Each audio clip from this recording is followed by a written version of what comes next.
Good Lord, can you not just stop vaping for 2 minutes?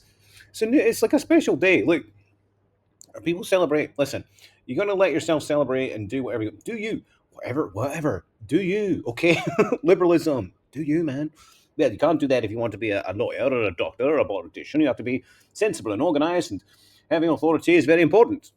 So you said authority, right? Well, the trouble is, mate, right? In the old days, right, for an education, right, you had to pay lots of money for an education. You had to turn up at an institution, and the people teaching would have stuff in their head that there was no other way. Bear with me. What do you? This is getting a bit Frankenstein. We're not even started part two of two, and you better stick to two of two because you can't go back and put get one of three, whatever. This is two of two. You've only got an hour to get this in, and then it's fair and square. Don't take the Mickey with your audience. People giving you your time. Man, I was going to make a good crack a joke there. Like, is that going to just make me finish my thing? No, you're a waste of time. Oh, look at that. That's the comedy police. They're coming to get you because you're not funny. Man, look, what was my point anyway?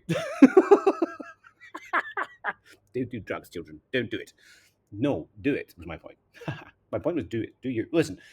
You got to be happy in this life, okay? Mr. Pilates said physical fitness is the first requisite of happiness, and he was kind of right, right? But I think he's also the same is also true paradoxically, right?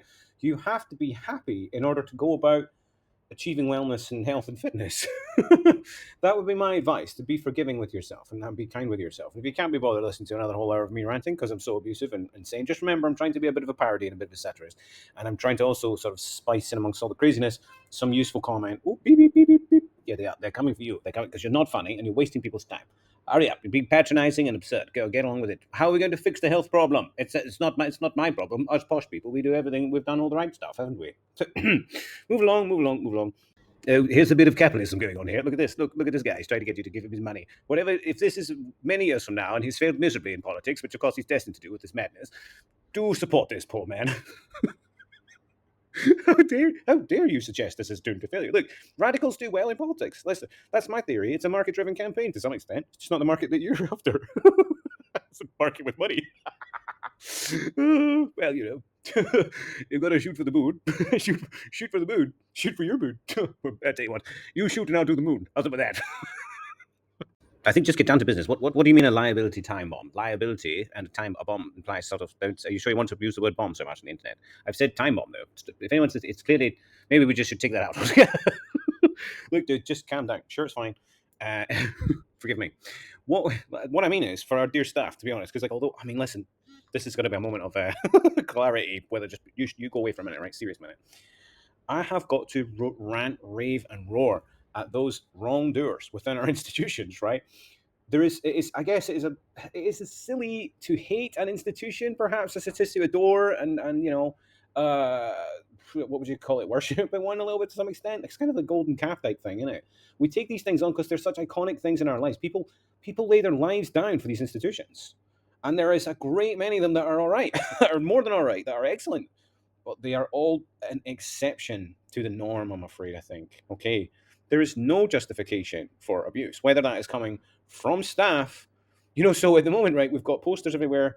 No abuse will be tolerated towards staff. No clarity about what exactly that is or is not. I think it shouldn't be any confusion about it at all, to be honest. I think that just at the end of the day, any kind of interactions that are high risk and hazardous and dangerous really ought to sort of be managed, and my feeling about frontliners is they are permanently being put intentionally, I mean this from the bottom of my heart, intentionally into positions where they can be blamed and human shielded and become avatars of that institution. And no matter how grossly negligent the overall institution is, no matter how I don't know, ill intent. It's difficult, isn't it? I'm on the side of assuming ill intent now, and you can tell from my work. I've gone from someone, as we say, raised in a household where lives were really handed over, and I do mean handed over and then brutally taken by this institution, and I just don't think it's worth it. I think that there are principles and ideas within all of you, nurses and doctors and police, even the offending ones, even the abusive ones, will probably at least have some morsel of good intent within their actions, and then just have formed a bunch of delusions around how what they're doing falls into that category when it doesn't. Does that make sense? Right. So, like, most of the studies, Stanford Prison, whatever kind of studies have presented, correct me if I'm wrong, dear listener, because I'm a politician and a satirist, I don't really need to present a lot of evidence to you. I'm not a journalist either. I'm not making any claims at all. Opinion, comment, political thought, and ideas. Okay. I think that the power corrupts theorems all apply very, very much to these state institutions. And then you have to set up regulation institutions. And then they're all in cahoots. Before you know it, the inevitable, it seems to be near impossible to prevent large institutions from falling into these same old traps. Um, my future really is one where the liability is no longer so heavily placed upon the doctors, right? So, like, there are obvious times when consent must be given to do specific things. And I really think that out with that, the status of the patient is not really what it says on paper that it should be. Just like do no harm is not really honored, in reality. It's about saying when is there real intent to do harm going on. We must distinguish that from those who are sort of, I don't know, buffoonishly cooperating with an enabler. I mean, like I've commented previously that the doctor-nurse dynamic is just like the classic, harmer and enabler dynamic, unfortunately. I don't know. Like, again, this is something that could be deployed perhaps in a heavenly and divine way. I'm sure it has had its moments. See that heavenly and divine? It's funny how my little brain went to those kind of words, because it is like that. It's a God delusion, because it's about seeing the people who have not acquired some apparent wisdom knowledge. I know this because they fall into the trap that there's exactly the same in this sector. Exactly the same in this sector. You can get so caught up in the fact, oh, I've helped some people, oh, I've helped myself. Look what I've achieved. Look what you can do if you apply yourself with discipline to the right ideals with healthcare. You'll make real progress. So it's sort of, when you look back at what is going on here, is there mass intent delusions about why this is all okay, about why one little minion of a giant corporation will just rationalize throwing people out of the ambulance, casting people out of the wards, turning women away when they need their reproductive care urgently, at times life-threatening urgent care, turned away at the door. How does that fit with any kind of principles? Like, the doctors, I've got to be honest with you guys, this is a war on the health, isn't it? Like, so you're actually cooperating with the fascist power to do harm, to shield yourself from financial damages that might occur from honoring your oath. And I mean, it's a bit like the battlefield. Are you going to do it on the battlefield? I don't know. But you'll do it to women and unborn babies for some reason. Forgive me, but that's pretty grim, right? The problem is really, I think, that there's a cultural issue, isn't it? Well, that's what we say, do no harm culture problem, lack of service culture problem, class warfare. This is where I'm at. Is it a stretch? I don't know, but that's what I think. I'm struggling to form another conclusion. Stanford Prison Experiment writ large. I accuse you of this because the rationalizing in one's head that it's okay to participate or support or blindly back even, or, I mean, I think the recent case, maybe to reference or not, I'm not sure, Lucy Letby case, right? Forgive me, I don't know, I'll do it quietly, that'll be different. Forgive me. The recent case of poor Miss Lucy Letby, it would appear a completely innocent person was apparently, this is what it looks like at the moment. This is, I'm speaking to you live from the 1st of January. It's a lunchtime, and we're ranting and raving about the healthcare in the country because fascism is not taking a day off. And frankly, we just do not have time anymore, do we? Dealing with this situation for us all, culture, right? It's our culture. So me scapegoating the NHS or people who work for the NHS is absurd as what we're talking about. But unfortunately, it happens. It happened because there is that Luigi resentment. So if you can point your finger to somebody who belongs in the category of people doing harm through the healthcare in the way that I'm ranting and raving about just now, you get this kind of thing. I mean, because it would appear to be, in the classic sense, a witch hunt conducted by the actual wrongdoers. And those of us easily duped with the finger pointing and the she's a witch did what I did because she met the profile. I did it. I completely fell into the complete default belief that this individual must be guilty. I know that the coverage was very, very poor, sympathetically to myself. I do think the coverage was headbangingly poor. And it did mislead the audience. But I was that audience. And I'm not usually duped so easily. Well, am I duped so easily? I am duped quite easily, to be honest. Particularly by the opposite gender. The thing is that the other alternative gender, forgive my language, gender language, solidarity. The thing is that we've completely lost track of what we were saying now, boys and girls. Why don't we just take a little break there? We'll not move on to the next slide. Let's move on to the next slide, because I have run out of steam and forgotten what I was ranting about. Thank you. Thank you for listening, chaps. It is usual. Next slide. Right, picking up from there, it was the Lucy Letby thing, which I love. It's sort of slightly chicken about saying that after all the bile I vomit down this line sometimes. Listen, I think that's because I go into the trauma state, you know what I mean? And then it's just like, oh, let it all out. But the thing is, I really try and let that off the hook as much as possible. So we have not got trauma-informed healthcare. We have got healthcare that does a lot of trauma. This is a problem, yes? So it's a problem in every kind of economic environment. And although the economic environment makes a difference, it's not the salient point. The point, I think, is cultural. So the point, I think, is this outsourcing of liability.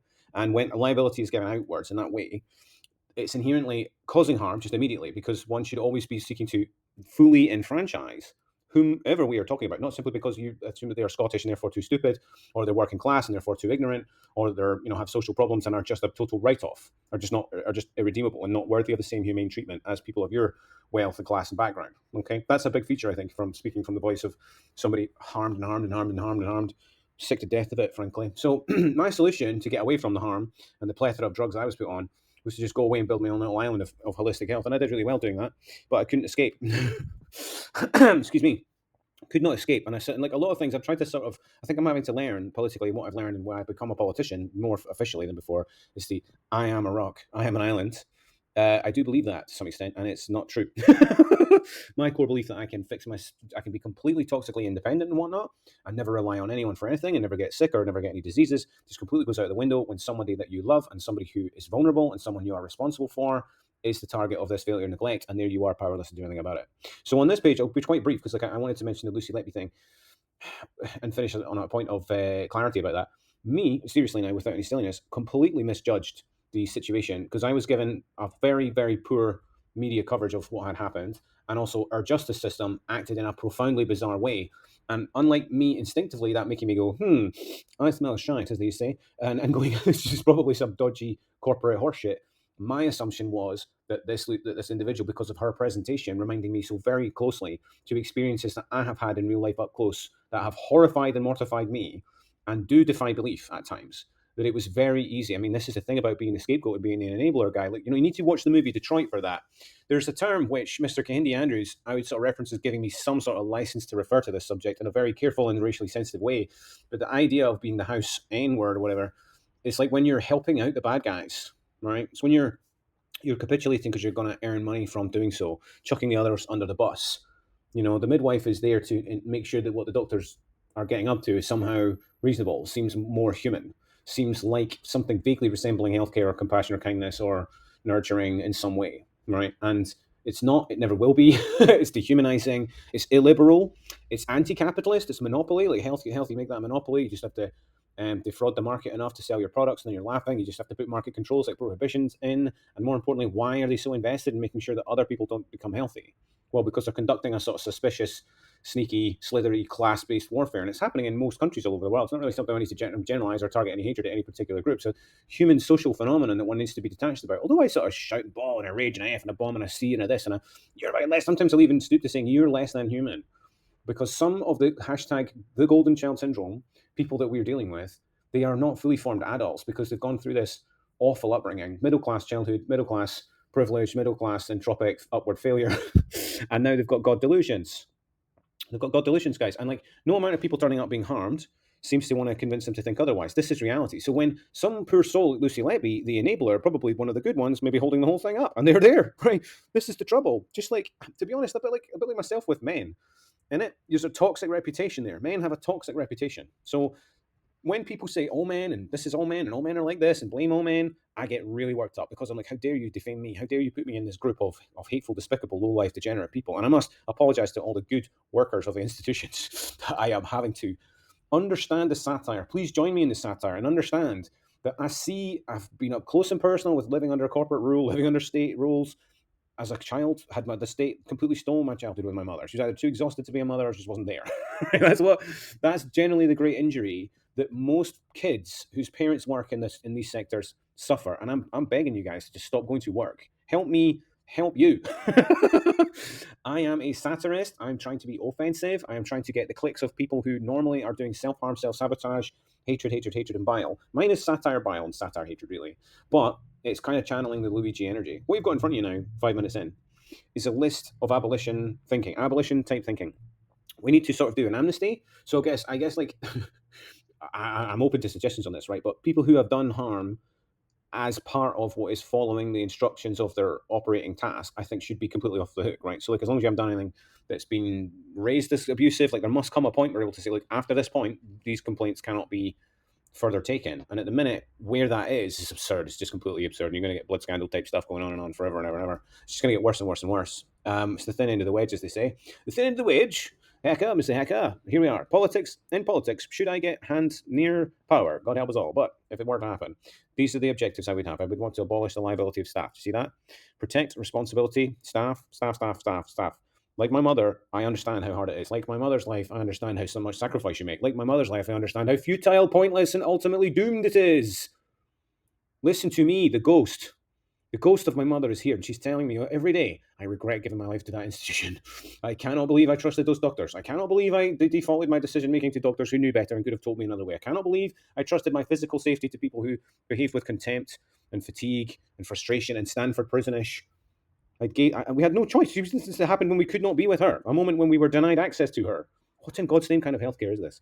So it's just a harm producing factory. Do you understand? Guys, you're running a harm factory, a trauma factory, and you're saying, I'll take responsibility. Yeah, sure. Now, only somebody willing to, very, very unwise would do that, I would say. We need to find a way out of this cul-de-sac of health and sanity in this country. We need to restore emergency services to back to how they were in the days when we were proud of this country and are proud of our healthcare. We need to protect staff and their liberty in the long run. Are they going to come under just permanent assault from lawyers? Do you have any idea how hungry the lawyers will be? Do they have a right to be? I don't know. It's time to get whistleblowing and get on and doing stuff that's honourable and decent now, and just really reset the moral compass on, well, how much of what I'm doing is helping? And should I really continue to do it in this manner? Is it really good for the public? How do we get services immediately deployed in the community through whatever emergency means that would give us a 10-year, I think at least a 10-year buffer zone, right, before this Elysium Act is complete? That's what I'm suggesting. But a 10-year turnaround on this, because a lot of my stuff's quite, well, it's not theoretical, is it? It's probably more just like, can we really gain the political momentum? Oh, there's that word. Do you remember that word? That's a nice little hashtag. Look, because I'm sorry, the unions have failed, Jeffrey. Not even when my mother was alive. I'm talking in the 90s. I remember her ranting about how rubbish the union is and how non-representative the union bosses were. Right, and that's in the 80s and the 90s. I was born the year of the miners' strike. I have Robert Burns DNA. Unfortunately, a lot of the country's got Robert Burns DNA. But I think I've got more Robert Burns DNA than most Scots. In the top kind of whatever tiny fraction of, yes, definitely directly related to a poet guy who really was talking about socialism before it was fashionable or anything like that, and writing me stories about how do we preserve nature, how do we heal the planet. Ah, well, we need to stop this, don't we? This insanity needs to discontinue. Profiting from disease, I think, is the core dysfunction. So what we must do is rain more down upon the idea that you can profit from people's disease. We must rain down liberty. Next slide. Oh no, goodness! So the idea of liberty and total health liberty does get one right in the emotional whatevers, because of there is that's why I'm trying to refer this to abolition and the spirit of abolition. Okay, the Elysium Act. If people have not seen the film I'm talking about and don't get the reference, maybe some of what it says there seems pretty shocking, because one has to then assume, oh my God, you're going to rob people of their healthcare. You're going to make people have disease. You're going to let people die. You're one of these market capitalists, right? Because that is how traumatized we all are, because we're taught to feel like healthcare is a gift that we're being given by the most gracious. And we're taught to be jealous about the possible descent of our health and the collapse of our ability to survive the future and make good decisions for our health. This is a stripping and stripping away of liberty, isn't it? And it just isn't the case. I mean, outside of emergency responding, I'm just not sure that I can really take that attitude seriously anymore. One has to separate out the emergency care and the emergency responding and such. Now, there's some cool stuff coming on this. I'm going to try not to get all triggered and waffle too much about the bigger picture and stuff, try and get more to the content. So, the liberty element, the Elysium moment in the future, when we're ready, will cut away the old systems and we will enter a kind of new age. Between now and then in my political career, I'd like to prepare the legislation for making this happen. Ta-da!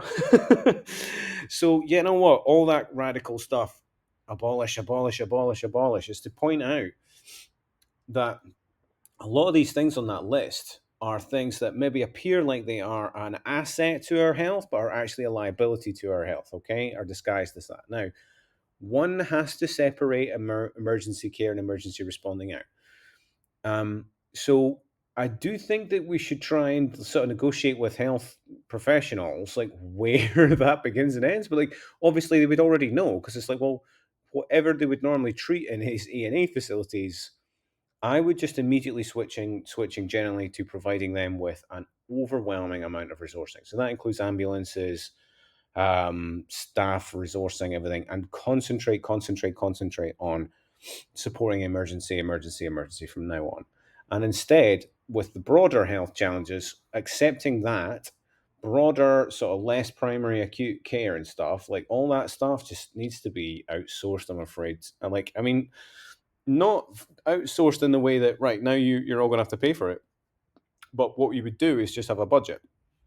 And this is like, again, this is a model that exists elsewhere. So I'm not really breaking the mold in any way at all. All of my fantastical abolish. It is a safe enough abolition movement. I'm hoping that the mainstream could buy into it in the spirit of that. With this communication style, it's radical enough to just raise the alarm on how ineffective and unsuccessful and I think ultimately doomed we are on current trajectory. And although the NHS in principle is a national treasure and icon, what it is now is something else. I think it has changed. So, but I believe we can restore it back to something to be very, very proud of, to be very, very optimistic about. And because, of course, when we're out clapping and applauding, it's again, it isn't for nutritionists, is it? Or like irritable bowel specialists. Um, look, I'm just saying there is a need there with the finer aspects for there to be the power of the free market, the choice aspect, which is a legit existing thing. I hate to break it to you. Adam Smith's here. Adam, what do you think? Adam, what do you think? Well, yes, I think that what people need to do is figure out how to deliver the best quality of services and professional, input and whatnot that they possibly can. So, for example, this man here, Leith, sort of random man here, he's sort of fairly good at making people stretch their hips and their glutes and their knees and, getting their body to be a bit less painful, naked and stiff and live a little longer, hopefully. He's good at that, and so he's like a perfect capitalist. I don't know what your problem is. Thanks, man. I am a perfect guy. I know. I am. I am the perfect. Look, sorry. You heard it right, Ghost of Adam Smith. He said, "I am the legit perfect capitalist," right? Because it's a net positive. Look, particularly if it is teaching health, and that is why I want doctors to think of themselves moving into. I can see that there are some already doing this organically, whom I congratulate. They know who they are. I've made them. I've made myself clear on that. So the abolish the NHS. Don't take it so personally. Would be my request. Just remember that you're getting chewed out by this institution and all, and I know it, and you know it. So change. Let's move on to the next slide. Finally, you're making some haste. Can you just make some haste and stop being such a whiny little woke person, having your woke meltdowns and all that? Woke meltdowns are the whole thing. Did I clarify the Lucy Levy position? I don't think you even finished a single thought. I don't think you've completed a consistent thought ever in your entire life, young man. Right, okay, but did I finish Lucy Levy? So I suspect Lucy Levy is probably innocent. The thing is that with the scapegoating, I would probably rule myself out of any future trial jury duty involving someone that looks like that and presents like that, and just like because this is the kind of thing from my nightmares. And if you pile up on it, do you know what I mean? But it went through, didn't it? Even look, skullduggery is skullduggery, and I don't necessarily, maybe I'm carrying too much guilt about that, but I honestly feel like the fact that lady is still in jail based on what seems to have emerged recently, it says again all about our justice system in cahoots with a toxic corporation. And one of them, whenever it's the post office or the NHS, they're going to use a brand to hide behind. So if you worship the brand and not the ideas, then we're all stuffed. Does that make sense? Because they will always co-opt whatever the thing is. How much of proper lefty stuff has been co-opted? I guess that's why you have to be this kind of scrambling character candidate to kind of get through, cut through, like myself, who's like, but I like this, but I don't like that, but I like this, but I don't like, but he's saying something that drives me crazy, but I really like that, So now doing that artfully, but then hopefully staying grounded enough in real policy and stuff, hopefully we'll get there. It's a long way to 2026. Come on now. But on health, yeah, radical. I would be surprised if you will find a more radical, more driven, more energized, more traumatized, more injured, more completely set back in life, and then what weirdly more having profited from the same thing. I mean, remember when you're working alone, it's non-profit. It's like no one else. There's no third-party profit going on. Okay, it's just me. You pay for my time and what that's worth. Now that's where capitalism gets interesting, and doctors need to start doing the same. GPs will need to start doing the same. I don't know, and then people will have a budget for that. And what the market will do is what the market does. It will figure out which ones are good and which ones are rubbish, and the rubbish ones will go. Fantastic, bring it on. That will be the new age for medicine. You want your free market? You want your free market? You want your free market. So you're going to get it. Bye, bye, bye, bye, bye, bye. Next slide, next slide.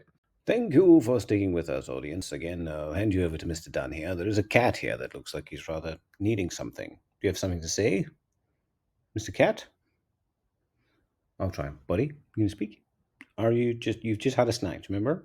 Like, you just had a snack and now asking for another snack is a bit silly, do you know what I mean? Anyway, he may interject at some point, forgive me.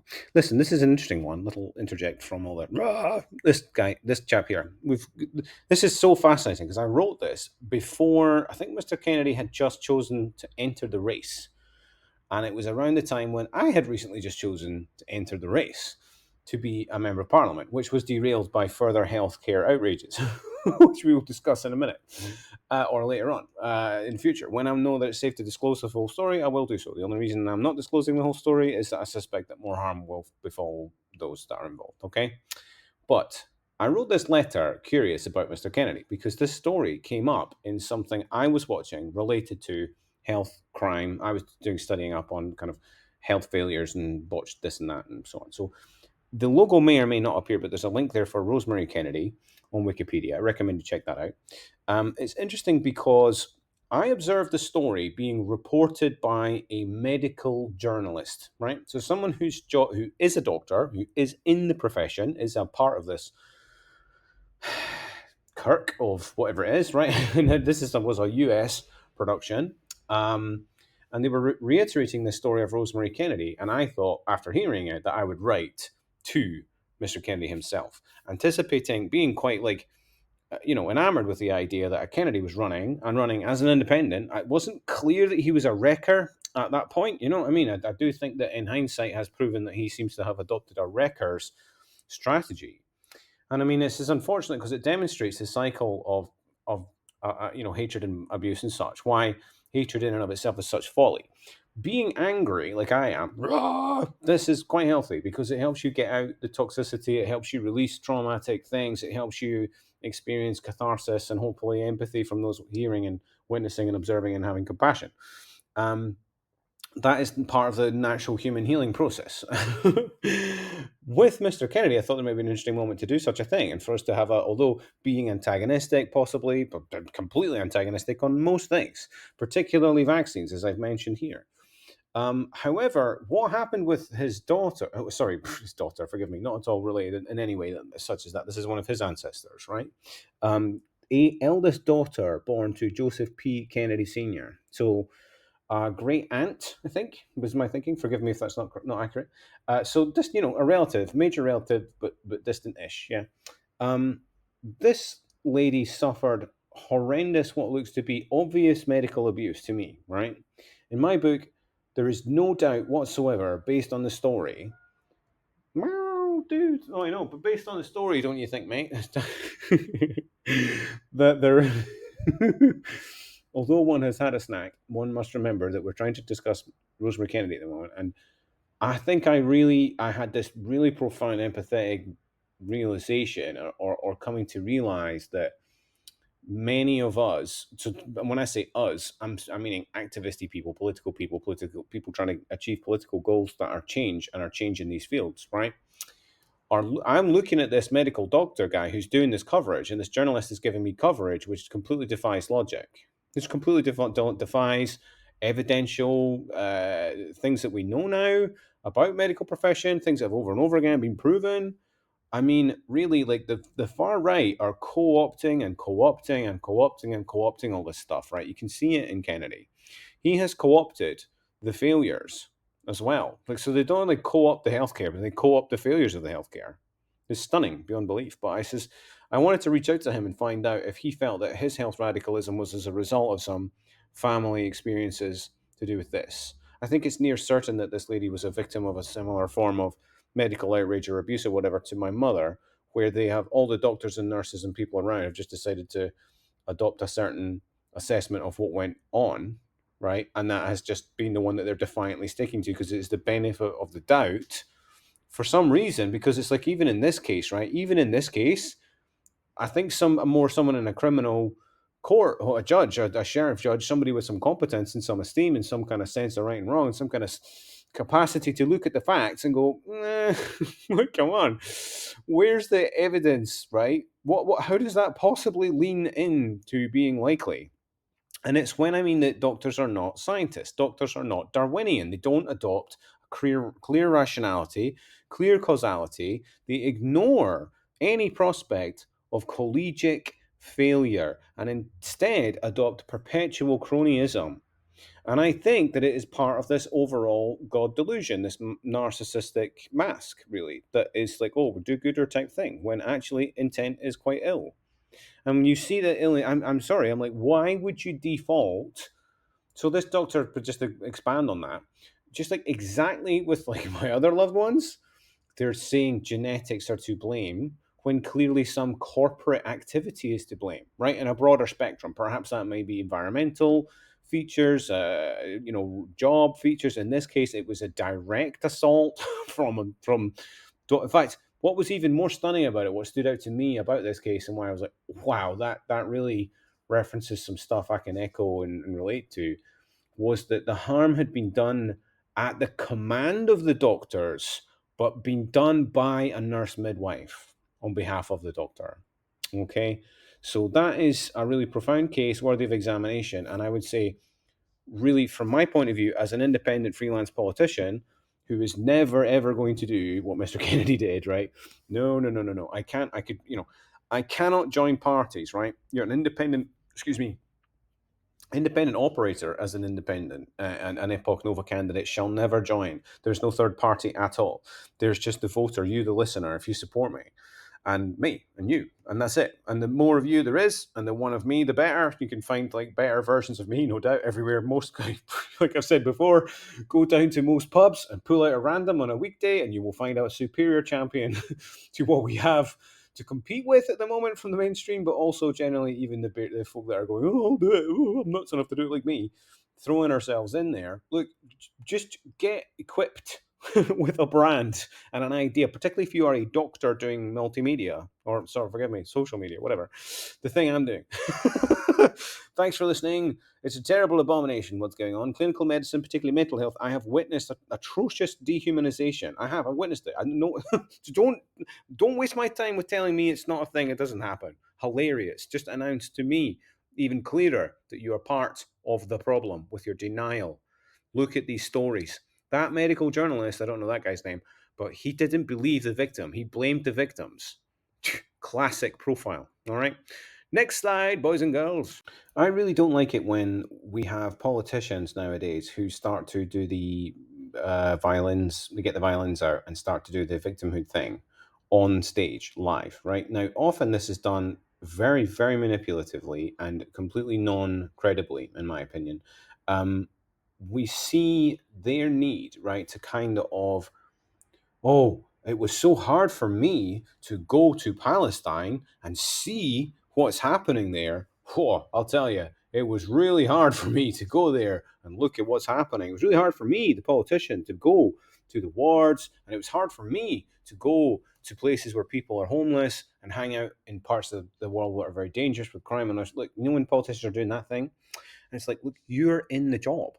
What is it? First of all, why are you not doing anything of value about it? Second of all, there literally is no difference between, like, every minute a politician spends doing that with you, the listener, the audience, the voter. My advice is to just right, because like I don't know how else to deal with it other than blow raspberries. Like, look, we don't need you to do the news. The news do the news. Like, then we figure out, and then we look to you for an idea, solution. What we're going to do now? Plan, plan. What is plan? Plan. Tell me plan. Talk plan. Right? People ask me that. You're going to get bored to death, or roared at and have to kind of go and take a break and calm down, lie in a dark room for a while. Get a break. That's fine. I want that. That's what I want. Politics, because I do politics, right? So make change, make things happen. So I cannot abolish clinical medicine. We don't need to. Open source medicine is so much better once it's funded. This shit will die away forever, right? What do I mean by that, right? So it's like it's about offering a superior product. Why is there prohibition? Because it's a superior product, right? Why is there kind of like these weird things? One thing that started happening in my market, right, was no matter the absolute prestige training issue you could have, and I mean, I've had prestige training from the best in the country, if not Europe, right? I mean, like, really, I'm very lucky to count pretty much every single bullet. Like, if you've met me and you know me, and I've given you the time of day, and you teach Pilates in some way, even if I've expressed some sort of dislike, which is probable, I do think you're awesome for the record, generally, because it's quite a cool job. It's quite a tough job, and you're definitely health driven. You're definitely motivated to help other people do well. This is so admirable. Bravo, bravo. I want doctors to be like that more. I want clinicians to abandon this total liability, total ownership, total outsourcing, complete nonsense, failure healthcare, and move into new age hippy dippy healthcare. Anywhere where this approach is being taken, I would love to affiliate the cherry blossom tree with that. Oh God, see if I can get through this. So like, so yeah, I've disclosed a bit already. I forget what I have and haven't disclosed. So forgive me, guys, if anyone wants to deep dive on it. But my poor mother was a nurse. She's deceased now, so I feel like with the disclosures element and whatnot, with this being a kind of memorial thing, I'm not too bothered about putting my mother's name on it. Whereas that sort of slight bending of the rules. So you could argue that I should have to face a swordfall trial. How dare you? You've broken your code as a political oath taker. Blah blah blah. And I would have to say, yes, I have. I've done this thing. I just named her. This is why I thought it would be legitimate to name my mother with her not being alive and with her memory having great significance to many other people, for people to understand that a future where healthcare is not fatal, is not a hazard, is not a source of harm, is not a source of agony, is not a neglect, is not a scenario where relatives has to turn up in doctors' rooms like I did and roar at rooms full of ward doctors to say, why are you not doing anything about pain, agony, and suffering? Why are you not doing anything about this? Why are you not doing anything about that? How common is that? How stunningly common is that? I mean, when the ownership of someone's care is outsourced, it's then a case of, well, how are you outsourcing to? Who's in charge? Like, do you know what I mean? Over and over again, the power. So abuse of power is a magnet in these scenarios. People who want to abuse people, who want to neglect people, who want to get sadistic ego satisfaction from harming people. Doctors, this is meant to be your job. Psych people, neuro people. Are you so disinterested in human behavior that you cannot spot abusers in your own wards? It's the same as the cops. The cops cannot detect the most appalling criminals walking the face of the earth in the country. They're right there in their own ranks. What is this? This is the sort of institutional narcissism, the brokenness, the reason the anarchists say you should never have a big institution. Now, I'm a pragmatist, so in my future, healthcare would be more like kind of micro business, well-regulated micro business is sort of an easy way to put it, but like, in a way, you guys at the moment are running monopoly business in a fascistic, harmful way. So I would like to move us to true capitalism, something more like Adam Smith's capitalism, something where more like the fact that you are awesome at teaching Pilates means you guaranteed to get paid, charge the right amount of money. The situation I felt when I was like, oh, I don't know if I could take a thing called really uncomfortable in a venue, when suddenly they started to randomly charge more for their own staff because some of their staff were physiotherapy trained. Now, in the Pilates world, we would know that this is a huge deficit to being able to teach movement in a healthy way.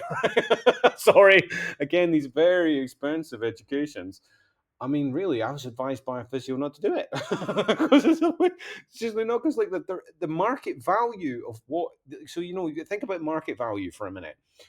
They're having to artificially inflate the value of their provision of the same or actually worse service to you, the naive consumer, who does not know, oh, actually, someone with a traditional qualification probably fix these issues probably very quickly for me and put me on the right track very quickly. Whereas somebody with this kind of thing is going to do some weird robotic exercise prescription with you and then blame you when it doesn't work. It's your fault. You didn't do the standing on one leg long enough, or whatever rubbish it is that I've been giving you to deal with something. It blows my mind. It's mainly, the trouble is, it's not their fault. Look, again, hatred is not worthwhile. Hatred is not useful. Being angry is useful. Being angry for a moment, oh, how could you do such a thing? How could you devalue the trade, the brand that you have grown your business on? How could you devalue the name, his name, in that way? Shocking. Anyway, never mind. Moving on. Not to be guru-ish. Pilates didn't want us to be guru-ish. I mean, maybe he did. He had a lot of fun. Brother, this cat is really campaigning for another snack, and it's not happening. Speaking of lifestyle, just he doesn't really want to be a slim, healthy cat. He wants to be a big fat cat that sits on his ass all day, like me. And it's a constant struggle to not end up like that.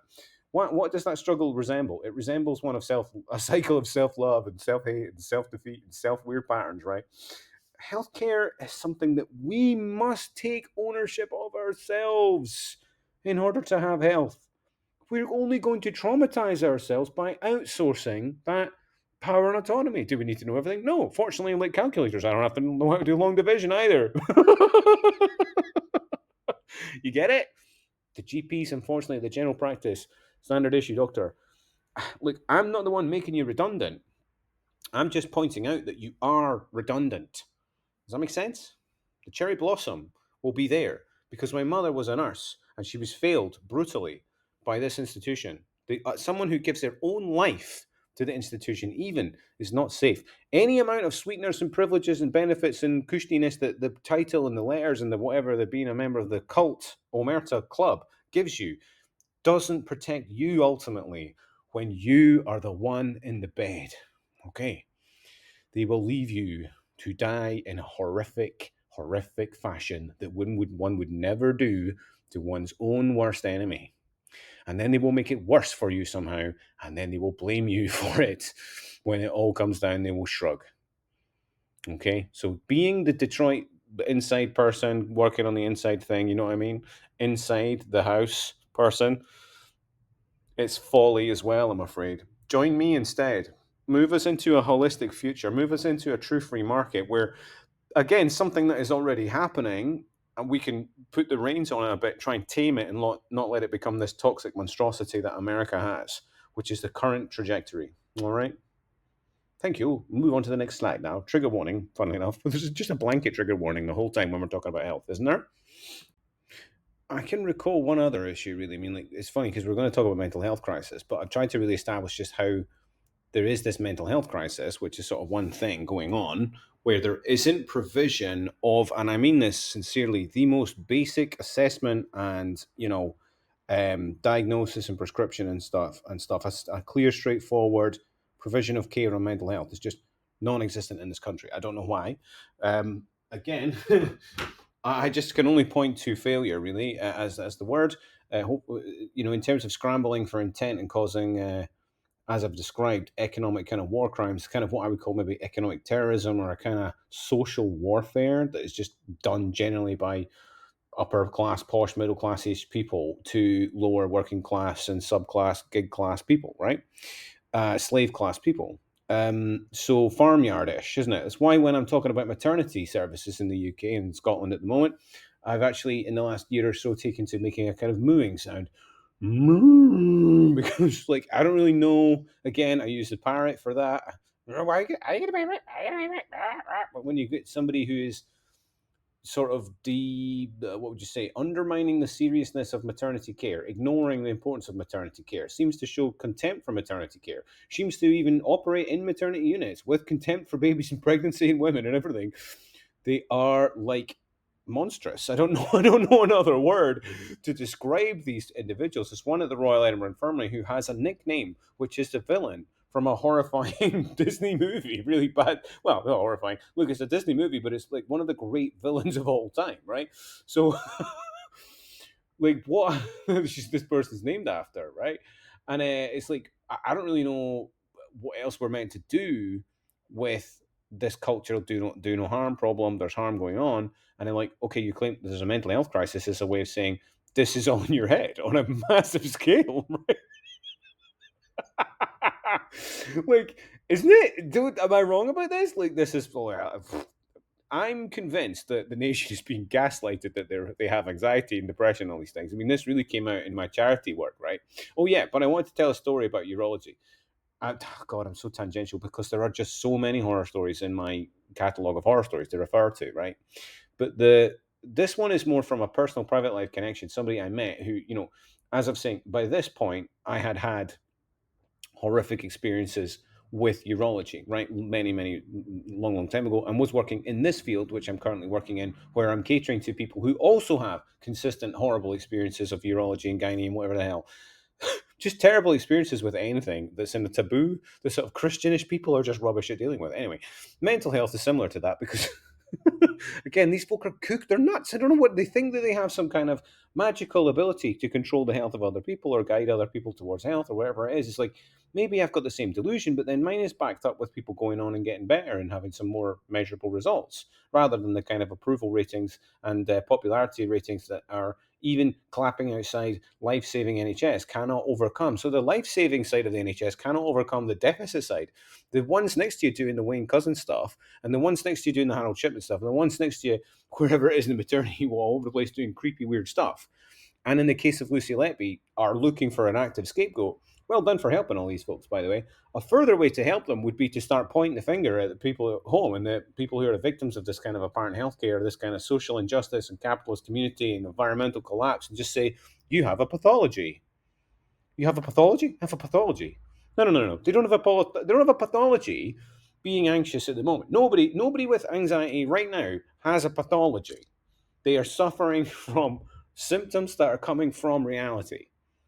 Now, with the mental, as I said, it's crossing over into mental health and the urology one. Where do they thread together? The urology one, at that stage, I did have already this deep-rooted suspicion of urologists, and I'm ready for that. So I have a suspicion, but at the time, I had a great sense of sympathy to our mental health services, right? Which was when this was written. Excuse me. Vital part of a bit. Hello. Oh, I know. There's not enough snacks in the world. There's just not enough snacking. You want to come and talk about this? Tell us. How's your mental health, buddy? Your tail's up, you're wiggling, and you're squeaking for snacks. I think you're okay. You just want to cuddle? Yeah, just a cuddle instead. Cuddles help for hunger instead, by the way. Listen, my point with mental health crisis, folk that are this detached from their basic humanity are never going to be able to guide anyone to better mental health. But at the time when I wrote some of this, I did not have any inkling as to just how bad. Like, so what I pointed out, I can remember saying to one of these despicable mental health doctors that I've met, absolutely one of the worst I've ever met, whose name starts with a P. I hope you remember me, because it's like noteworthy as hell what went down. That the experience I had with you happened after I had written the material that you are reading. This is not based on that experience. This was what they call a priori comprehension of how bad things actually were. But even I did not know how bad it was, Dr. P. Okay. And actually, there's two Dr. P. Now I think about it, there's Dr. PR, wasn't there? And there's Dr. P. I have seen people behave, and a Dr. D. Oh, oh yeah, give a Dickens, right? There are things, right? The sheer number of bogus mental health practitioners that we have who are they're actively toxic, gaslighting abusers doing class warfare. I says to this one, oh, look, I'm not being funny, but my job, thankfully, does not require any what does it require? A human rights watchdog. Why would you need a human rights watchdog for the field of Pilates and yoga and hippy dippy Reiki and let's get better by meditation type stuff? Why would you need a human rights watchdog for that? Never, right? Why? Because nobody is removing the rights of the other. It's not inherent to the act of improving one's health to remove the liberty and rights of the other one. People that do this are abusers. Even if they've got their little bits of paper all written out to legitimize it, even if they've convinced themselves that they're doing something of benefit, that is all hokum in their heads. Whether they know it or not, again, their job is this mental health thing. They cannot self-assess because they're completely fucking detached, right? I mean, they do projection all the time. They just sit there and read out pathology, which they're suffering from, and blame a working class person who is suffering from being what? Born in poverty, raised in instability, having no future ahead of them. Maybe it's just a young person. Maybe it's a person whose body is so riddled with estrogenic toxins that their gender is all scrambled. And instead of you helping them without the thingy, the actual problem, what's really going on, the estrogenic shit everywhere, you are in fact going to enforce whatever brutal surgery you can come up with. I mean, I'm absolutely convinced that there's legitimacy when these transphobic people bring that up. But again, one has to be mindful of the fact that, yeah, these folk just love cutting folk up. They love a reason to cut people up. They sort of think about it, fantasize about it. They do. I mean, I had one tell me. I had a surgeon tell me. Surgeon told me once, if I had any empathy, I wouldn't be able to do my job. Guys, I mean, this is a surgeon speaking, an emergency, very reputable, excellent person as well, sort of confessing to me his lack of empathy. I found it very profound at the time. It really helped me understand some features of what we're dealing with some sectors, and the crisis I was having in my life at the time was coming from a person with absolutely zero empathy. And so I was learning from this person. So this person was teaching me was really accurate, but it was insightful because he's saying, like, I wouldn't be able to, do emergency surgery on a person if I'm empathetically thinking about their future, their life, and all the rest of it, and blah blah blah. And I'm just like, wow. I mean, look, there's, I don't really, it's some form of rationalization. I mean, I personally would rather not have anyone chop me open who doesn't really care about whether I live or die. So a mental health crisis, like, once you've been through these moments of surrender where you're going to die or you're not going to die, and then somebody puts their hands on you, and I can't even imagine, I can't relate to anything quite as bad as that. Personally, it's more been chronic stuff getting out of hand. Um, through kind of what you call preventable diseases. I mean, and that's a field, pretty much everything that you would ever group under those things, preventable diseases, is already being catered to by the private market. The NHS has collapsed to such an extent that most people with chronic disease, like myself, I mean, I don't even know how much I'll have spent. I have no idea how much I had to spend to get. I mean, you could argue everything I spent to build myself up as a applies teacher is a direct cost of it. It just transformed my life. The way that Luigi's life was just taken from him, mine was too. And all I needed was a couple of appointments with a Pilates teacher, and I would have been just gone back to my normal life. But it cost me like a near year of my life in agony, misery. I'll never get that back. And I mean, this is a liability black hole. You can never repay me. No one can ever repay the damage. The damage is so, so very, very profound. With mental health, wow, guys, it's really, really rough. That's been a bit waffly. But let's move on to the next slide, all right? Thanks for listening. Thank you. And moving on, so those who follow this campaign are calling for Organization Anonymous. Ooh, that's quite lofty, isn't it? What do they do to the masks and all that? Well, yes, I mean, I'm sort of like co-opting their mask a bit in my logo, so like, I was like, solidarity, amazing. Well done, well done. I would wonder if we could like sort of ask kindly, this would be my thing, is just, can we not hack all these patents, sons of bitches, with the data, you know what I mean, and just like defeat these medical crimes ultimately by freeing up. So for my explanation, my solution, if you like, my Elysium moment is getting all the knowledge unhooked from these scoundrels making all the money, just completely dehooking from that somehow. It's again market sensitive. Also, I'm quite scared of getting taken out by somebody if I explain how I might want to do that. But I think that the thing is, at least having that as a strategy in mind for how one might get out of our current cul-de-sac. Does that make sense? So a medical profiteering shall become a criminal offence under the White Collar Criminal Act. So profiteering is not the same as working, right? So for example, myself, remember that if you're working on your own, dear doctors, if you have your own thing, you're just literally you're not lending out those returns to a third party detached who's a passive income third party, right? For me, that's what the definition of profit, right? So there are ways of working and operating and providing medicine and buying equipment and running a business and doing all these things in a legitimate way that will make you a superior provider. And I mean, again, it's about market capture, isn't it, to some extent? So being very, very good at what you do should be your strength, not market rigging and market setups. So market rigging is causing the collapse in health, the decline in health. People are taking the wrong medicines at the wrong times. And I would advocate that we want to just get that incentive.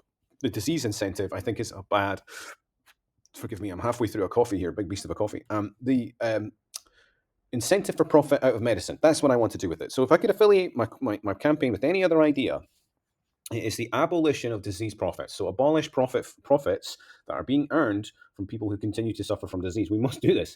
I think it is legitimate and reasonable for what reward for those who offer services that legitimately are health improving and healing and supportive and people value. I mean, like, I'm not going to be the decider of what that is. It's another thing with the free market. One does not get to prescribe what is and is not the best treatment for a thing and then expect to be taking liability for that, even when you get that disastrously wrong over and over and over and again. And even like the whole menu of stuff you have doesn't include things that could remedy most of the problems.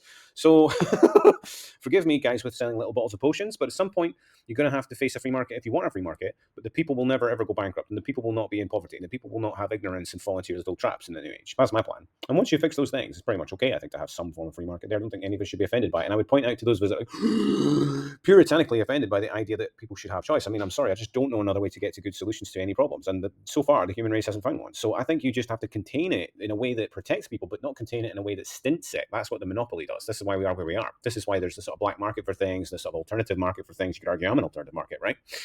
Those things will continue while the status quo medicine is so behind the time and so redundant and generally toxic. And Again, I don't know if it's just to do with leverage and money.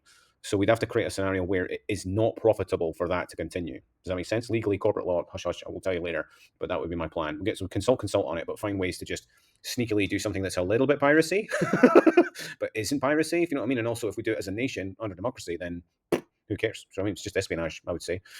So you could say that, oh, Mr. Outrageous, he wants to conduct some form of industrial espionage. Well, I suppose that could be what I'm saying. Listen, it's a hypothesis. Remember satire comedy? Oh, don't sue me. It could work though, right? Just like Break the Chains, Elysium. Remember, I called it Elysium Act. If you haven't seen the film, watch the film. It's got Matt Damon in it. It's amazing special effects, quite violent, quite dark, quite cool. But the future in sci-fi, it's a dark, violent place. So enjoy the Elysium Act and understand Elysium. My Elysium Act is kind of like inspired by that, undoing the chains and then opening up the taps, undoing the chains of liberty and disenfranchisement from health, and open up the taps of knowledge and availability of resources and love and affection and support and genuine solidarity and companionship and a society that will make us healthier and happier as we go along. And particularly looking after the babies. Okay, looking after little baby ones. Being trauma informed is all about saying, oh look, chaos and insanity in childhood really must be contained, managed, and supported. And that's not what we've got here at the moment. We've got folk that are quite happy to do terrible acts of devastation to the lives of the young people because they're engaging in class warfare, okay, through these institutions, disguised as lefty ones. Ouch. Yeah. So I'm the private sector guy who's hopefully going to lead us to better public health through the government. That's what I want to do. Wouldn't that be cool? Right. Bear with me. Okay, changing slide. Moving on. Anything, Mr. Fergus? Anything to say, Mr. Fergus? Anything to say? Anything to say apart from purrs? Just purring. Okay. Well, listen. This has been a long one. Here we go. This is a very quick one. Vaccinations. Yeah, just to make sure there's no association with me and any anti-vax stuff. Take your vaccines. I've taken all mine. Respect the whole disease profile in a pragmatic way. Although one is being very critical of the status quo mainstream and such, there are some aspects of the status quo mainstream where they are catering to the needs of the public reasonably well, or at least as a mere minimum life-saving fashion, and that's what we would call the vaccines. Vaccine provision all over the world would save lots and lots of lives and make our world a better place. So pro-vaccine, vaccine. Okay. Moving on, next slide. Aha, yes, and the breaking of the sad. Now, listen, this one, again, I can fly right through this because there's a whole other video on this, but look, some cool stuff here. Making human suffering a traded commodity. That's what the stock market does. The better some of these disease companies do, the better money they make, and therefore they have an incentive to cause disease and make people sick. Does that make sense? Also, the word bonerific is used here. Bona fide and bonerific, hilariously. Can cannabis improve boners better than the dodgy chemicals people are taking? Well, I don't know, but it might just reduce your anxiety, so then you can have nice, happy, healthy, what's-its. Now, Breaking Sad, there's got a whole video to itself, so I'll leave you with that. There's a whole video. Check out Breaking Sad. It's on my channel somewhere. Enjoy. It's got also epic rant and very bad language, and it's not for kids at all. It's just for adults or people nearly adults, like 16, 17. Enjoy. Next slide, man. Next slide, man. Next slide. Slide along. Don't do offensive accents. Cringe, man. This is one of my more impressive graphics. This is not bad, but likely kind of scary doctors with the horns. They've even got the masks on, so that's sort of relevant or whatever. Obviously, wear your mask. It's kind of like it was already quite bad, right? Being in the alternative field, which is what it says here, the hippy dippy stuff, right?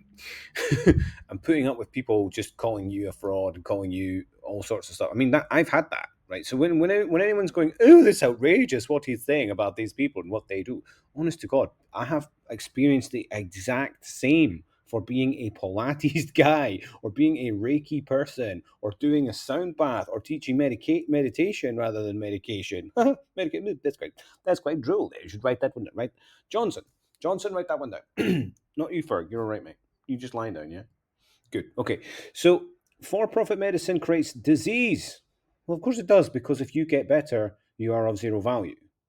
So businesses where people might get better offering health services that do improve your health, whether that be a supplement, a pharmaceutical drug, even, or an antibiotic. Sorry, forgive me, a probiotic. You want to start a fight among doctors, just get them to bicker about that stuff for a while. Hilarious. Just watch them tear their heads around because they're completely obsessed with their dogma, and then they start to act like the way, like, extreme religions divide down the kind of like, oh well, this happened and God would never do this, but then this definitely did happen. No, and they just have these hokum arguments. I've seen it loads of times. I mean, it's Christ. Sometimes I see them arguing over what is a basic numeracy question. Like, I'm going to half this person's medication. Why? Well, they're here getting worse. So the medication they're on, sure, they have to reduce it. You mean, wouldn't you think that a person presenting who's deteriorating, you might want to increase their thing? Well, I know that's what all the other doctors are doing, but I'm just a genius somehow, and I'm just like the Matrix, so I'm just going to decide to do it my way. All right. Well, what does that mean for the rest of us? Well, you can all bugger off and suck my big one. For all I care, I'm a doctor. I'm a godlike vision. In fact, sometimes I just come into places and just change things just to mess with people. Do you think I'm kidding? Look, the power, the control, the authoritarianism, it's all got to go. right? Of course they hate hippy dippy medicine. Some of it is Mickey Mouse. No, look, I mean, I went to a thing where a person started channeling the voices of the dead and stuff. Look, there's a lot of fruitcake stuff out there. The point is, sometimes fruitcake things make people feel better. And then you're talking about opening them up and cutting them or giving them and putting drugs in them that don't help and actually make things worse. For what? For profit. So when anybody is there pitching a solution that does not involve surgical intervention, very complex treatments, very high tech treatments, removals and implants and high tech stuff to solve very low tech problems, right? Think how good they are at doing heart bypasses, right? Before they ever bother to entertain, maybe we should teach people to eat different food. Who does that? Well, somebody that wants to sabotage your health. And what did someone that's wanting to sabotage your health do when they're met with, oh, look, this wee yoga person or this wee Pilates person or this wee, whatever it may be, Reiki, but, acupuncturist is on the block. Oh my God, how outrageous. I seem to remember I used to relate to a lot of clients, maybe older clients who remember my joke would be like, why don't you go and talk to a doctor and have a doctor tell you to go and stick out your backside or something? Just go and talk to a doctor because it becomes a joke in holistic circles that you would go and consult a doctor. Are you kidding me? I'm just going to look up what my symptoms are. I'm going to figure out what's going on. I'm going to take perfect health autonomy. That is an instinctive way for a healthy person to behave. But if you sit down in front of one of these people with a white lab coat and they say, you've got this thing, and that means you are doomed to be diseased forever. And in fact, you have to take these drugs because this is our protocol for that thing. Okay, but what if it doesn't work and makes no sense? Get out of my office. That's what they say. Next slide, all right? Next slide. Right, what else then? Come on, crack on. Here we've got a plan. You said you're the plan people. Well, there better be something resembling a vague plan. Well, there is. There's something resembling a vague plan. That's what there is indeed something which does resemble a very vague plan here. Okay, so bear with me. Look, just get our priorities right. Look, you got like a lot of upheaval to repair these decades of damage and harm and sabotage, right? So I won't spend. I've most of this time on this video is spent ranting and raving and being hyperbolic. That's the job of a politician, right? But in here, let's just be a bit more grounded for a second, right? Trying to get back to some sort of stability. I think there needs to be an initial getting out of a crisis phase. All right. So part one, act one, there's a real emphasis on just getting funding, resources, recruit doctors, recruit nurses, because there's a recruitment problem which just does not need to be there again, a pinch point. We would do sneaky corporate law stuff to make the problems go away, okay? Ask me about that when we get near the time of the actual what, because I don't know. I mean, there will come a point when this Elysium Act is ready to go, and within it, there will be a kind of snip kind of thing about the current red tape situations. I know that I don't want to say, oh, snipping red tape, oh, cliche bollocks. Well, it is and it isn't, isn't it is and it isn't, right? Pragmatism. But initially, the most important thing is just getting resources into where they're needed. So people voting for me and choosing me as their politician, they have to really be able to understand that although I am this radical reform guy, and I am, and I really have massive objections to the vast amount of what is going on in the health care, voting for me would elevate our NHS back to a superior global status, back to a far as yet never seen before on the face of the earth status. Let me explain to you how we would do that, all right? Next slide. Okay, so moving on, the vague plan bit, yes, so it's getting even more vague as we go along. Again, the plan is how to eliminate disease. Where are we trying to get to? The total elimination of disease, right? Full personal health autonomy and comprehensive knowledge of the human body, how it works, shall be achieved in high school biology. That's going to upset a lot of people. People that don't like to have the basic knowledge, scientific knowledge, awareness of our species history, the fossil record, and so on. They don't want kids to know about healthcare, their bodies and how their bodies work. And this is a real major problem. So I have proposed constitutional changes. Constitutional law, elect candidates who support my constitution, who swear to something similar to mine or even identical to mine, and you will have a person whose constitutional responsibility it is to develop more and more liberty for the people, right? And go about getting liberty of health to the people, right? So why not, like I've asked here, why are people learning to drive a car with such rigorousness? Because it's about saving lives, isn't it? It's about preventing death on the road, it's preventing harm on the road. So why is it not the same level of rigor applied to health? There shall be in my future. There shall be in the new age. Mr. Pilates was teaching chronology. So I have proposed this thing called the Pilates Renaissance. And as simple as I can make it, it really does mean teaching people liberty, teaching people like their own power with health. You are in charge of what happens with the majority of your health. If people are taking it away, or people are disenfranchising you, or people are denying you access to knowledge about your body, how it works, how to be healthy, how to be happy, how to enjoy your life to the full, you are having a constitutional violation, which is non-constitutional in that sense, and it requires and demands a political intervention, probably intervention of law enforcement, to make sure that people enjoy full health liberty in this life. Don't you think that a vague plan is better than a concept of a plan, right? So continuing the vague plan of better than a concept of a plan. This is the next slide. The next slide here, just a bit on Elysium. What else have we got here? Step two. Oh, we're in step two already. So we've got the educating liberty, teaching health thing. Step two, facilities being repurposed. This is the cool, exciting bit. That one's going to give all this stuff. Good, cool things, right? So I'm proposing, right, and these are proposals now. Rather than thought and philosophy and things, I'm very concrete about. Most of these proposals within Elysium Act are all debatable, and we've got a long time. I think that it's an urgent situation, but this is about getting it right. Elysium should be the ultimate health act in the history of the UK. Many people will need to contribute to create the Elysium Act. I am not clever enough alone. But let's start with these. Let's start with these facilities and what we're going to call it and what we're going to be. So there's not really any need to the NHS brand or NHS thinking. I just would make sure people know that it's not going to disappear to nothing. So even Obamacare was like, look, at least there's a thing there. And when it was like, look, you're going to take a thing there with nothing after it was the plan, and they didn't let it happen. Good old Senator McCain, ironically, somebody from the far right side of politics, rescued Obamacare. Stunning, absolutely stunning event, and really that's good politics. All right. So I would want the NCS to replace the NHS, although it's just a national care service. That's all the C stands for. And it's really just to get the idea that health itself is a service that can be provided. I just don't think it is, guys. I think that's what we're learning, right? Can you really provide health as a service?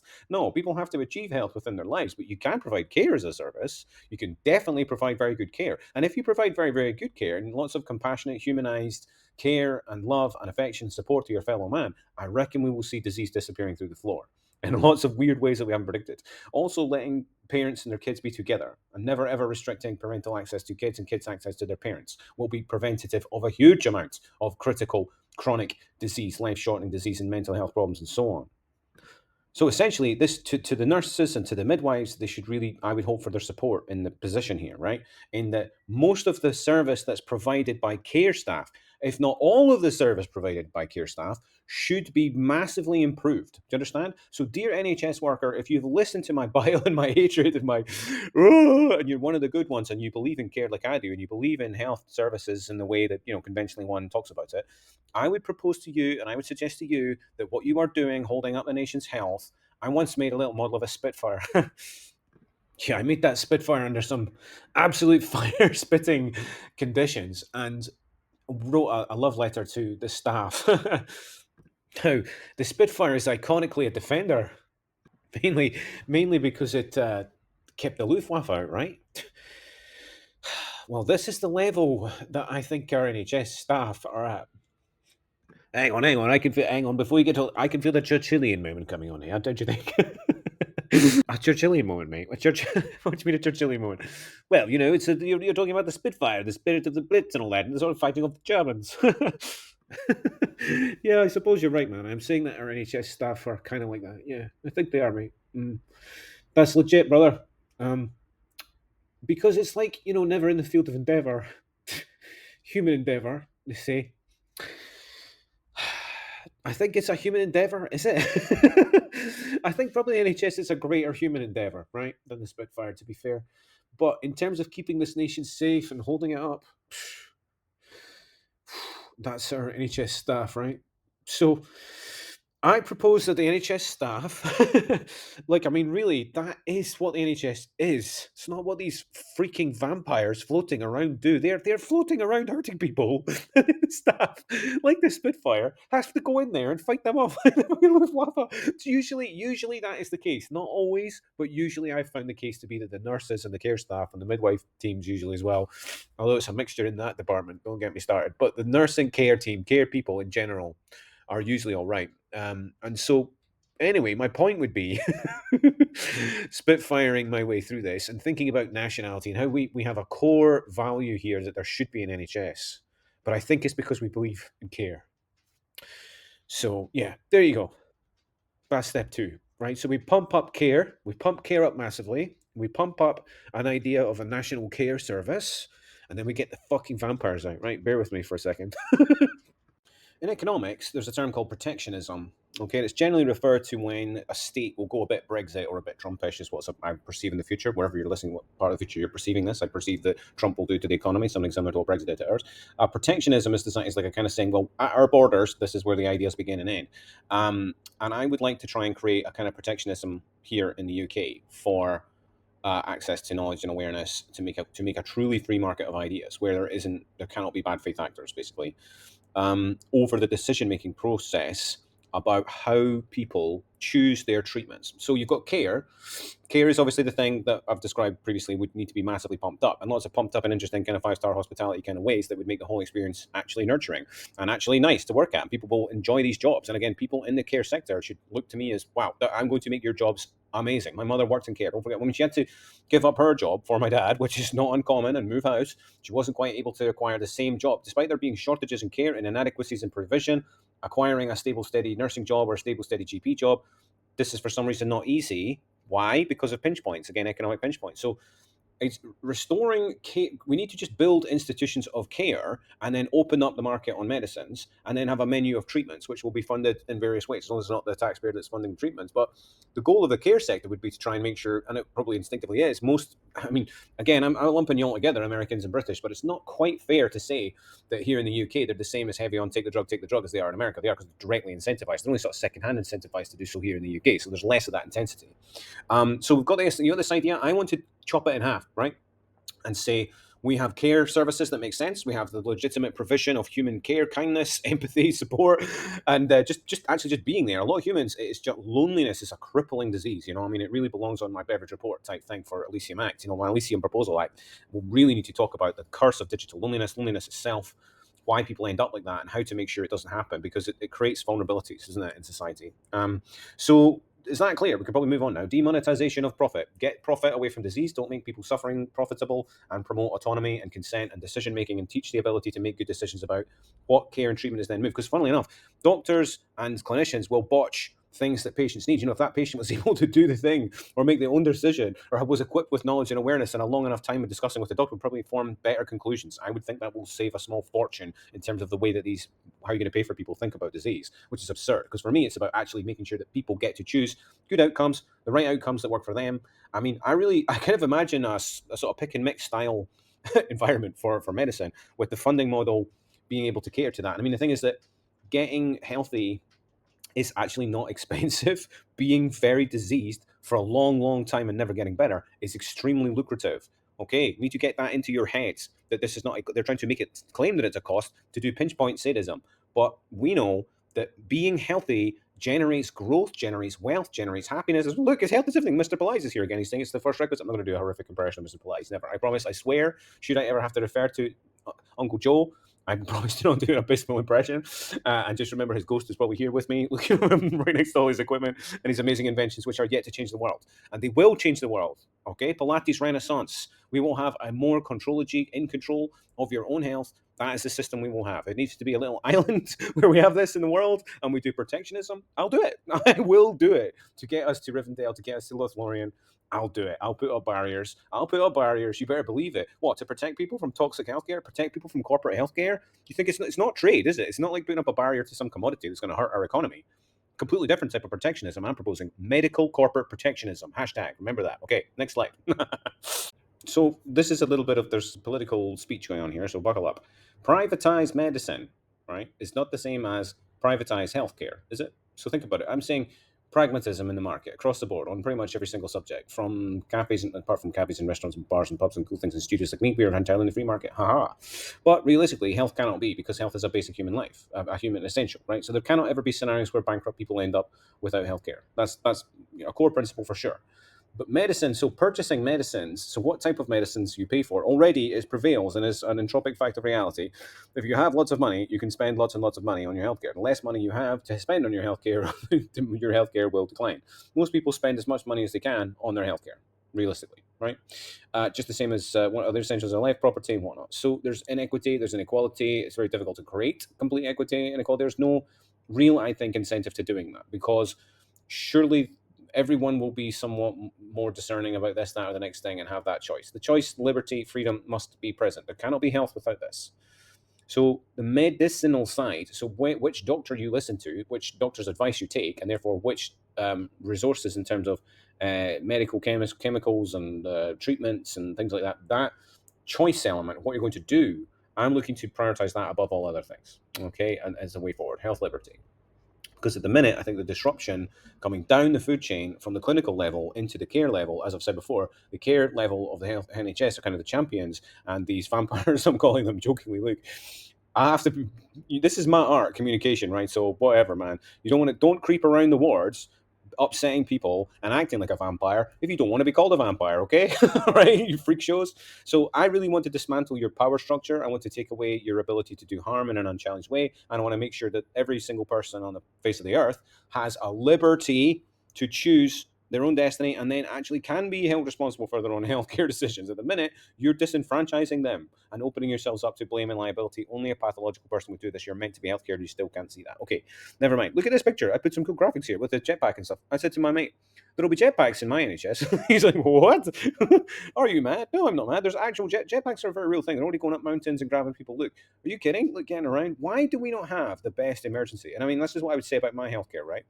Overall picture of my healthcare, total health liberty, for me, from this candidate here, is a vast care structure, a vast care service, a care where you're like, I feel crap. I'm going to go somewhere where I'll be looked after for a little while in whatever way I really need. Like, because somebody will provide nice service, maybe drinks, TV, like just put your feet up and feel good and feel calm and be healthy. And you know what? That is healthier than just letting people suffer endlessly and then trying to do some bizarre, hyper technical surgery on them. Do you know what I mean? The things like there's the ways that you actually make a person healthy are not very profitable or expensive. They're very straightforward and easy.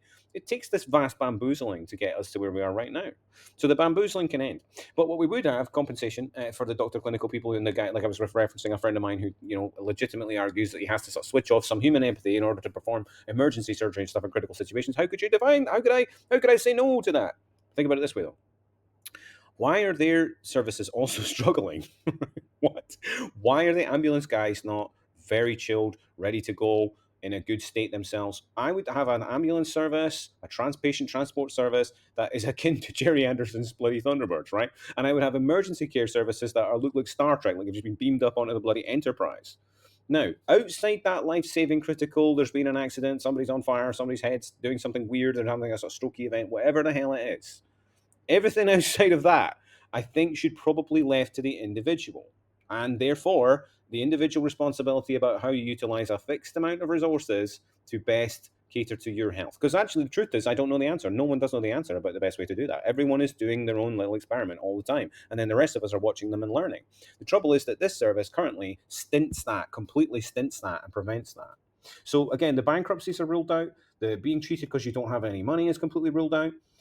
Instead, what we have is fantastic emergency services. We have fantastic care services, lots of wonderful beds that are cool places to hang out. They're quite private. They're safe. Staff are happy. They're well paid. They're valued. They're not dehumanized. They're not treated with abuse. And then they don't reflect that hatred and abuse back to their patients and do harm. Okay, this is healthcare in my world. Let's move on. Next slide, all right? This is a quick one, all right, because this is basically a board policy from Mr. Bernard Sanders, Senator Bernie Sanders of Vermont, who really is the president in exile. Salutations to you, sir, on your attempt to try and repair the health catastrophe that there is over there in America.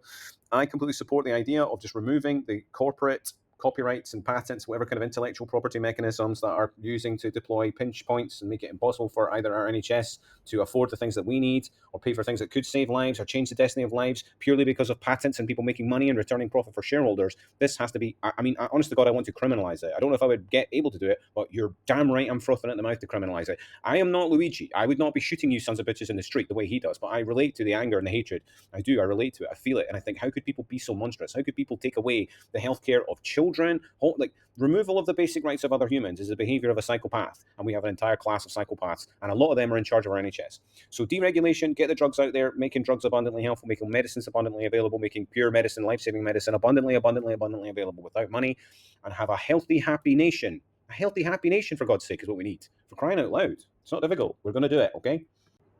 So this is an interesting one that I put to a patient. A patient. I don't have patience. I'm not clinical. I don't have any clinical knowledge. No, no, no, no, no. In fact, basically just find the whole thing abhorrent.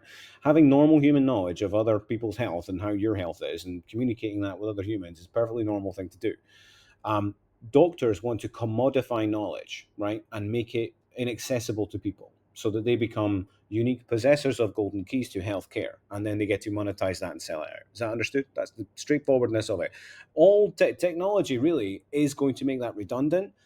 They basically have prided, that's not a word, pride themselves on being robotic, machine like, and not feeling any emotions and all the rest of it. Well, I suggest that we just replace every goddamn one of them with a computer, which is basically what I had to do.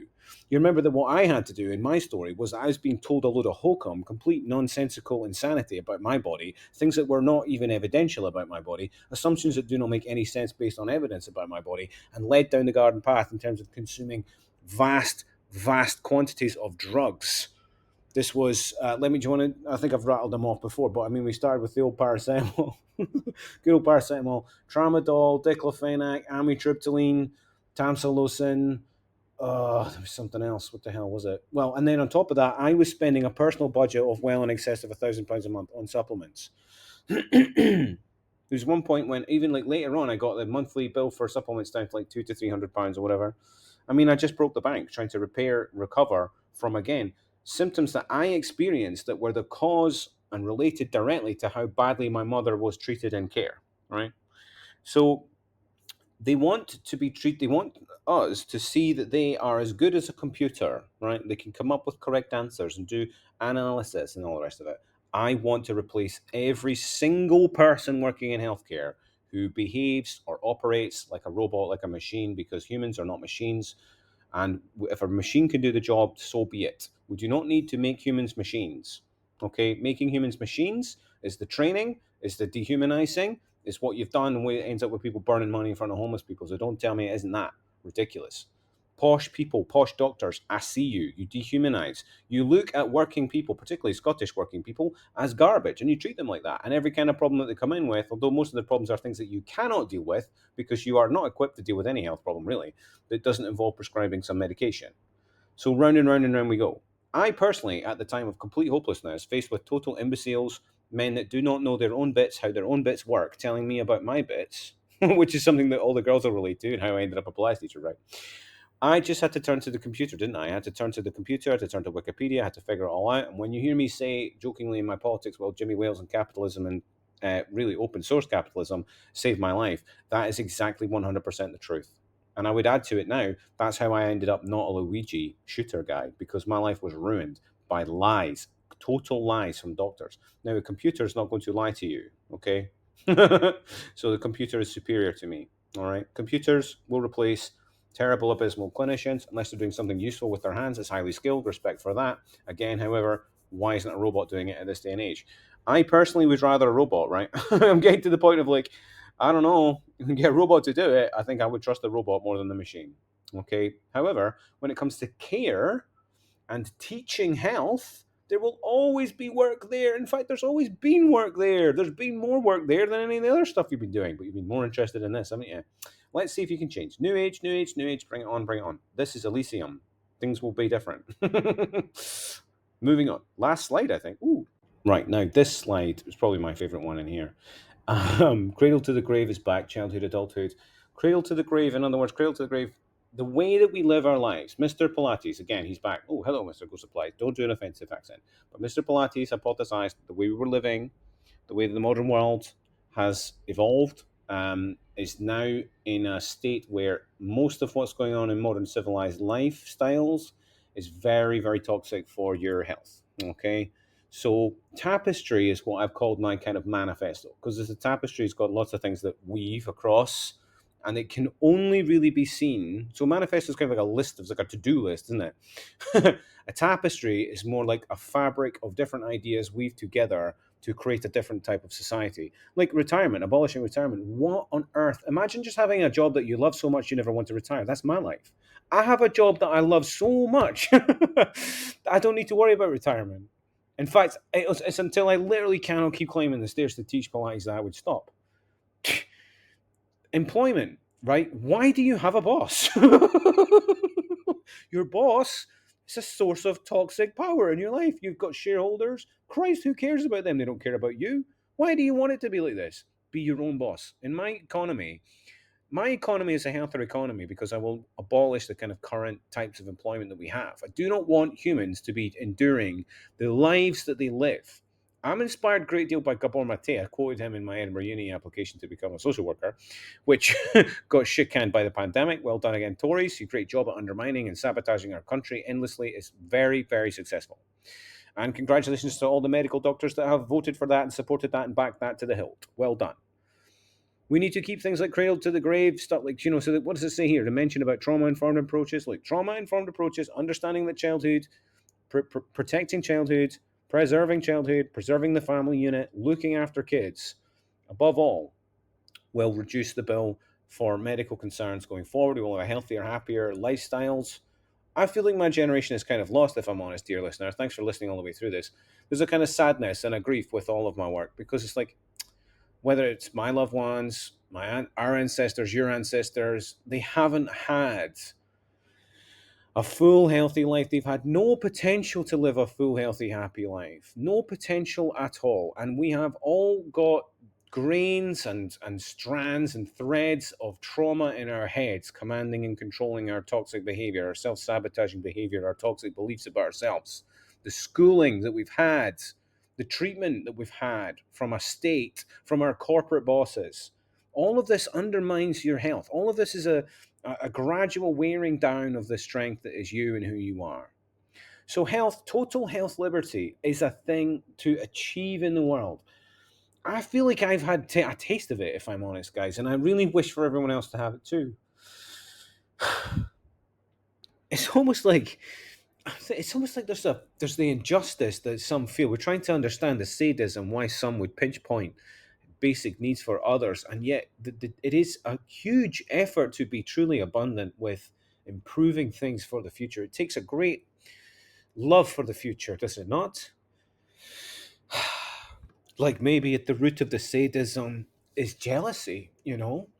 Maybe at the root of the sadism is the feeling that you can't have this much freedom and joy and happiness and contentedness when I didn't and your grandmother didn't and we didn't, and all these things about our past that mean we are permanent victims, so we cannot be healthy. We are permanently in disease so that we can get attention or whatever it is. Look, the way to total health liberty is so complex. I cannot answer all these questions, but I hope that at least having the idea of total health liberty in your head can drive you to it, can make you go, God, I want to be free. I don't want to be limited by my health. I don't want to be limited by not knowing how good my health could be. Right? What answers don't we all spend our time thinking? What about this new drug? Everyone's taking all this new fancy drug. Could be amazing. I don't know. I don't know. But one things that I do know are things of folly and selfishness and greed and insanity and this division in society. We must have a healthy society community for the individual to be healthy. This is the delusion of the extreme individualist. Me being a liberal person, I'm very into the individual. But the pragmatist knows that the community is made of healthy individuals, right? So you can't cancel one out for the other. It's absurd nonsense and a really absurd dichotomy to make, really. What hurts women hurts men. What hurts men hurts women. What hurts kids hurts every single man walking around. Every single woman walking around. Every single gender ambiguous person, the alternative gender person. God help me, I'm sorry for forgetting to include you in all my banter. Training, rehab going on. But we all struggle in life. Life is a struggle. We cannot have a life free of struggle. That's not what this is. This is about protecting humans from the sabotage of a wealthy, pampered middle class who conducts sadistic health torture, health crime, health restrictions, health rationing, health bankruptcy. All of it in the world, the health fuckery must end. And it will end when we all achieve our best health liberty. And you will know that you've achieved your best health liberty because, like myself, you'll enjoy a kind of calm lack of frustration, right? It's kind of like, oh, I've got freedom, I've got my liberty. When you have some asshole bearing bullshit healthcare down on you or relieving you of healthcare that you desperately need or apparatus that you desperately need to enjoy your life, it is a prison. You are being imprisoned. It feels like that because it is that. So, health, liberty, health, freedom, getting the hell out of this cul-de-sac mess. I've given that's a two-parter, an hour and a half and an hour ranting on my health positions, clarity, not so much. But look, direction of travel. Remember what I'm up against in the mainstream. The president of the United States said, and I quote, "I don't have a plan, but I have the concept of a plan." Well, I've delivered a lot more than a concept of a plan. I've delivered something that's market viable, something that is consistently logical, and something that will lead to the relief of disease and suffering in the community nearly overnight. And I mean, I'm talking about the years, but look, some of this is just regulation and money. Click, click, click, click, overnight. Click, click, click, click, click. They're not doing that click, click, click, click, click because they're sadists. And I hope I've established the clarity for that with you, particularly in the drug one. If you want to hear me roar and unload about what I think about medical doctors and clinical profession in general, listen to that one. The people who restricted our access to things that could improve our health with their ignorance and their pomposity. There is, I mean, resign, give up your job, give up your stupid names, and go away and do something useful, please. Because what you have done for 20, 30, 40, my entire life, I have witnessed nothing but clinical failure, clinical failure, clinical failure, injury, injury, injury to the women that I'm responsible for, to the most vulnerable people I'm responsible for, to children I'm responsible for, to pregnant people I'm responsible for. I have witnessed harm, harm, harm. And there is a do no harm campaign to validate all that now. So I would like to unite all the people that have been harmed, unite them in righteous anger, and then unite them with the direction of travel for change and how to make things better. That does not make, I know I'm really, if you work in the NHS, you're probably going to hate my guts just from my ranting and raving. I'm okay with that. I have to do my ranting and raving, and I can't imagine how much ranting and raving everybody in the NHS has to unload of. I can't even imagine. Solidarity to you if you need to offload 116123, or phone me. Phone me and tell me how it is. Tell me how it is. Inform policy. Get into politics, even better. Take up my brand, become a politician, and tell me how I'm wrong. From an equal stance of, I'm a self-funding politician. Ian Dunn, you're nuts. Your Pilates is a load of rubbish. What you need to be doing is taking these pills forever and hope stuff just magically goes away. Brilliant. Well done. I look forward to that. Well done, listener, for the marathon. Well done. See if the YouTube accepts this safely, and I hope it gets up online. I'm on all the platforms. There's a wee kind of, I'll wrap up there. That's enough. That's enough now. Go about your business and be healthy and be happy. And remember that you're a legend. If you've put this much time and thought into this subject alone, I salute you. I congratulate you.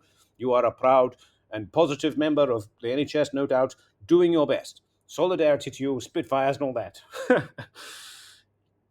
Bye-bye. What on earth is going on here anyway? Well, that's a Wall Street, is it? You think you're the Wolf of Wall Street? Don't you have to do the stuff out of the, what of the ladies, don't make me say it. I thought you were against all that. Look, man, that's not what I'm saying. I'm implying that I haven't taken. Look, he's happy. He's the bull who's like, rawr, but he's happy because he's met me. And I'm like, dude, just chill out. Look, it's all cool, man. Hand in pocket. This is from a few years ago in New York. It's a heavenly place, isn't it? It's too cool for you, that's for sure.